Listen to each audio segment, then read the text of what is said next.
ಅವನಿಗೆ ಹೇಳಿದ್ದೀನಿ ನಾನು 1 ಸಲ ಆಯ್ತು 2 ಸಲ ಆಯ್ತು 3 ಸಲ ಆಯ್ತು ಏನೋ ಒಂದು ಸ್ಟೇಷನ್ ಈ ರೀತಿ ಮಾಡ್ತೀವಿ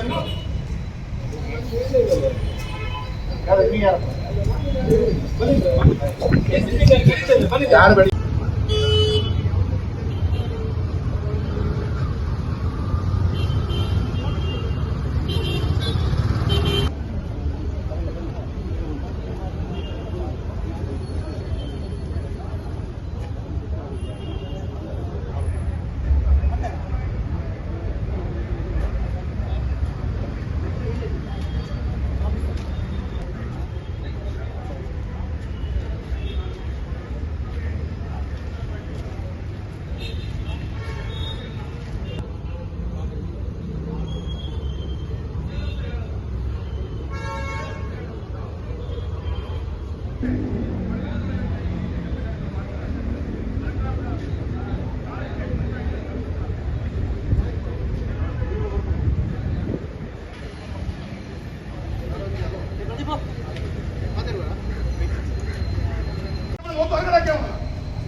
ಮತ್ತೆ ಅವನಿಗೆ ಹೇಳಿದ್ದೀನಿ ನಾನು 1 ಸಲ ಆಯ್ತು 2 ಸಲ ಆಯ್ತು 3 ಸಲ ಆಯ್ತು ಏನೋ ಒಂದು ಸ್ಟೇಷನ್ ಈ ರೀತಿ ಮಾಡ್ತೀವಿ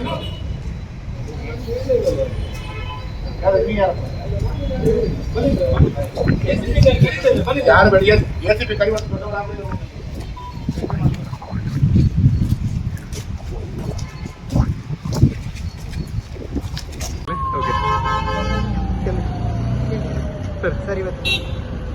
ಇವತ್ತು ಫೇಸ್ಬುಕ್ನಲ್ಲಿ ವಿಡಿಯೋ ಹಾಕಿದ್ದನ್ನ ಯಾರೋ ಒಂದು ವಿಡಿಯೋ ಹಾಕಿದ್ದನ್ನ ಆ ವಿಡಿಯೋವನ್ನ ಶರಣ್ ಪಂಪೆಲ್ ಅವರು ಯಾವುದೇ ರೀತಿಯ ಶರಣ್ ಪಂಪೆಲ್ನವರು ಅದರಲ್ಲಿ ಬರಲಿಲ್ಲ. ಆ ವಿಡಿಯೋವನ್ನು ಶೇರ್ ಮಾಡಿದ್ದಾರೆ ಅಂತ ಹೇಳೋ ಕಾರಣ ಶರಣ್ ಪಂಪೆಲ್ ಅವರನ್ನು ಕರ್ಕೊಂಡು ಸ್ಟೇಷನ್ ಅಲ್ಲಿ ಬಂದು ಕೂತ್ಕೊಂಡಿದ್ದಾರೆ. ಯಾವ FIR ಹಾಕಿದ್ದಾರೆ, ಯಾವ ಸೆಕ್ಷನ್ ಹಾಕಿದ್ದಾರೆ, ಇದು ಯಾವುದನ್ನ ಕೂಡ ತಿಳಿಸದೆ ಪೊಲೀಸ್ ಇಲಾಖೆ ಕಾಂಗ್ರೆಸ್ನ ಆಡಳಿತದ ಕೈಗೊಂಬೆಯಾಗಿ ಕೆಲಸ ಕಾರ್ಯಗಳು ಮಾಡ್ತಾ ಇದೆ. ನೀವು ಈ ರೀತಿಯ ಯಾವುದೇ ಘಟನೆಗಳಾಗಿದ್ರೆ ಈ ಪ್ರತಿಯೊಬ್ಬರಿಗೆ ನೋಟಿಸ್ ಕೊಡಬೇಕಾದ್ದು ಅನಿವಾರ್ಯತೆ ಇದೆ.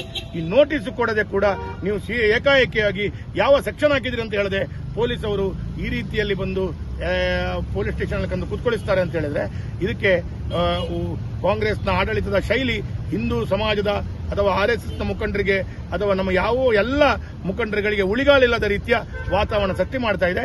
ಇದು ಒಂದು ಹಿಟ್ಲರ್ ರೀತಿಯಲ್ಲಿ ಆಡಳಿತ ಮಾಡುವಂತ ಕಾಂಗ್ರೆಸ್ನವರು ಕಾನೂನು ಸುವ್ಯವಸ್ಥೆ ಅಂತ ಹೇಳಿದ್ರೆ ಯಾವುದೇ ಒಂದು ಕಡೆ ನೀವು ನೋಡಿ ಫೇಸ್ಬುಕ್ ಅಲ್ಲಿ ಇದ್ದದ್ದು 1000 ಜನ ಬರೀತಾರೆ, ನಮಗೆ ಬರೀತಾರೆ.